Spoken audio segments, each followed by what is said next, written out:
Dans la deuxième partie de cet examen, nous allons étudier un mouvement d'un point matériel attaché à un ressort lié à une tige dans un référentiel non galiléen noté R1.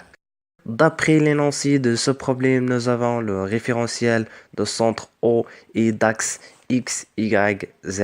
C'est un référentiel galiléen. Sa base orthonormée directe est notée IGK. L'axe OZ est l'axe vertical ascendant. Dans le plan horizontal UXY, nous avons un axe UX1 tourne autour de l'axe OZ avec une vitesse angulaire constante oméga. On considère une tige notée T d'extrémité O1 fixée orthogonalement sur l'axe UX1. Comme le montre la figure suivante, elle reste constamment dans le plan horizontal UXY et tourne autour de l'axe OZ avec une vitesse angulaire constante notée oméga. Son extrémité O1 se déplace avec une vitesse constante V0 sur l'axe UX1. On considère un point matériel de masse πm assujetti à se déplacer sans frottement sur la tige T. Il est lié au point O1 par un ressort de rideau K et de longueur à vide L0, comme on a dans la figure suivante. Pour étudier le mouvement du point matériel M, on considère le repère R de centre O et de vecteur unitaire IGK comme un repère absolu et le repère lié à la tige R1 de centre O1 et de vecteur unitaire ORO, OPhi et K comme un repère relatif. D'après la figure, nous avons l'angle entre l'axe UX et OX1, c'est oméga t. Nous avons le vecteur OO1, c'est V0t suivant le vecteur unitaire ORO, puisque le point O1 se déplace avec une vitesse constante V0 selon la direction ORO.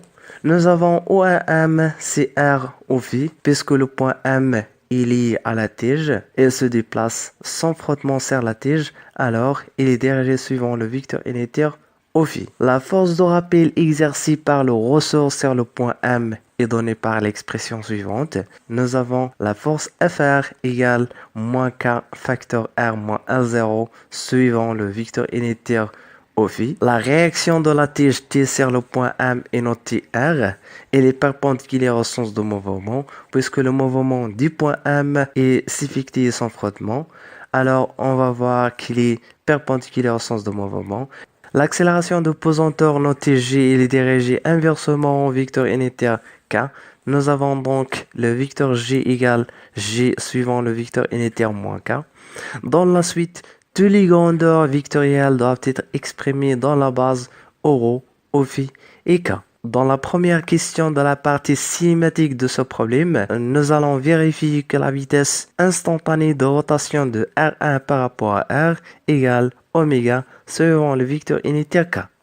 Pour cela, partons par la définition de vecteur de rotation instantanée de R1 par rapport à R. D'après la définition, le vecteur de vitesse instantanée de rotation de R1 par rapport à R est donné par la dérivée par rapport au temps de l'angle de rotation de R1 par rapport à R suivant la direction de rotation, c'est-à-dire suivant le vecteur unitaire commune entre les deux bases de deux référentiels, R1 et R. En appliquant cette définition, nous avons, d'après l'énoncé de ce problème, le vecteur unitaire commun entre les deux bases R et R1, c'est le vecteur unitaire K, et la vitesse angulaire, c'est la dérivée de l'angle de rotation de R1 par rapport à R, c'est-à-dire la dérivée de phi par rapport au temps. En remplaçant phi par oméga t, nous aurons donc la dérivée de phi par rapport au temps, c'est oméga. Nous obtenons finalement le vecteur instantané de rotation de R1 par rapport à R, c'est oméga, suivant la direction K. Dans la deuxième question, on vous demande de calculer la vitesse relative et la vitesse d'entraînement du point M, ainsi que la vitesse absolue du point O1 dans le référentiel galiléen R. Pour cela, commençons par un petit rappel sur les formules de vitesse. Par définition, la vitesse absolue du point M est donnée par l'expression suivante. La vitesse du point M dans le référentiel galiléen, c'est la dérivée par rapport au temps de vecteur position OM. En remplaçant O1 par OO1 plus O1M, nous obtenons la vitesse d.m dans le référentiel galiléen si la vitesse relative plus la vitesse d'entraînement.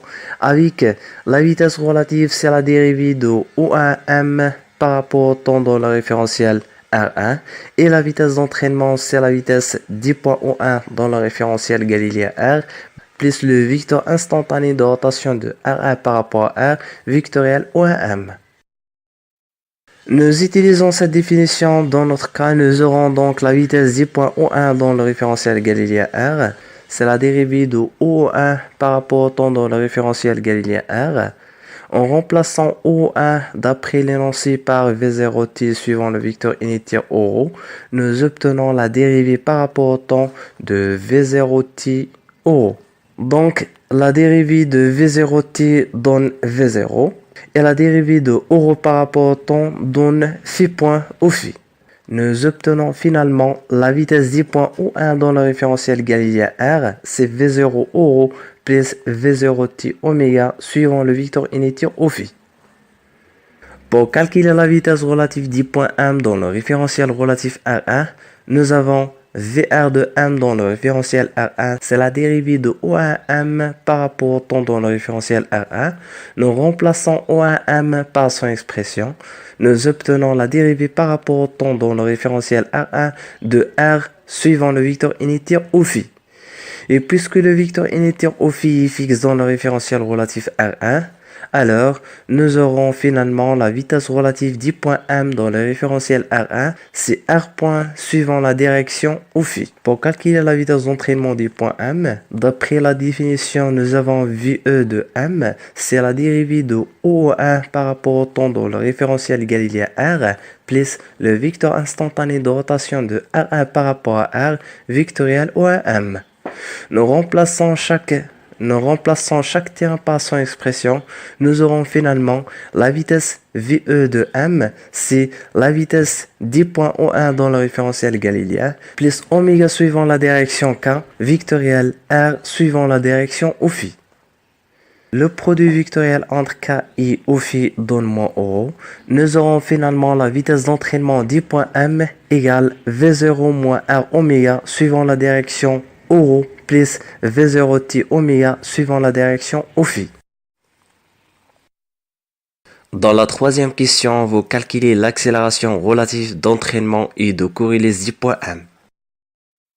Pour cela, commençons par un petit rappel sur les formules d'accélération. D'après la définition, l'accélération d.m, c'est la dérivée par rapport au temps de vecteur vitesse absolue d.m dans le référentiel galiléen R.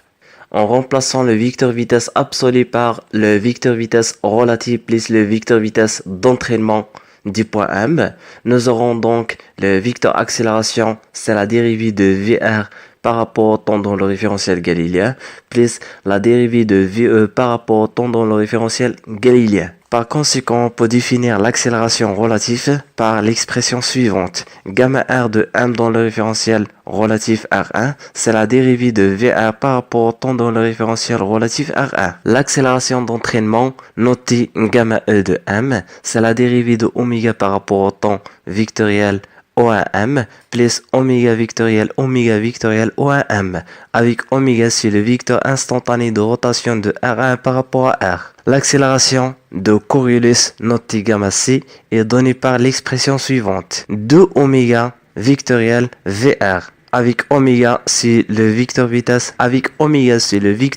instantané de R1 par rapport à R, et VR, c'est la vitesse relative d.m dans le référentiel relatif R1. Nous aurons finalement l'accélération absolue d.m, c'est l'accélération relative plus l'accélération d'entraînement plus l'accélération de Coriolis. En appliquant cette définition dans notre cas, nous avons l'accélération relative d.m dans le référentiel relatif R1, c'est la dérivée de VR par rapport au temps, en remplaçant VR par son expression qu'on a déjà calculée, c'est-à-dire par R point au phi. Nous aurons donc l'accélération relative, c'est la dérivée par rapport au temps de R point au phi dans le référentiel R1. Et puisque le vecteur unitaire au phi est fixe dans le référentiel relatif R1, nous aurons finalement l'accélération relative d.m dans le référentiel R1, c'est R2 point suivant le vecteur unitaire au phi. Pour l'accélération d'entraînement, nous avons gamma E, c'est la dérivée de oméga vectoriel OM, plus oméga vectoriel O1M. Nous remplaçons chaque terme par son expression. Nous aurons un vecteur nil vectoriel R suivant la direction au phi, plus oméga K vectoriel R au phi. Notons que la dérivée par rapport au temps de oméga de R1 par rapport à R égale 0, puisque le référentiel R1 tourne autour de R avec une vitesse angulaire constante, oméga. Alors sa dérivée par rapport au temps égale 0. Nous aurons finalement un double produit vectoriel entre oméga K vectoriel R au phi. Le produit vectoriel entre K et au phi donne moins ρ. Nous aurons donc un produit vectoriel entre K et moins ρ, ce qui donne finalement l'accélération d'entraînement du point M, c'est moins R oméga carré suivant la direction au phi.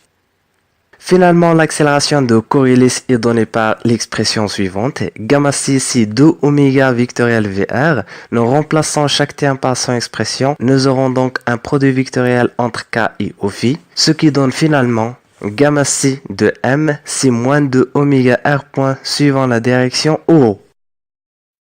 Je vous remercie pour votre attention et passons à la vidéo suivante pour l'étude dynamique du point M dans le référentiel non galiléen 1.1. N'hésitez pas de s'abonner à ma chaîne pour visualiser toutes mes activités. À bientôt.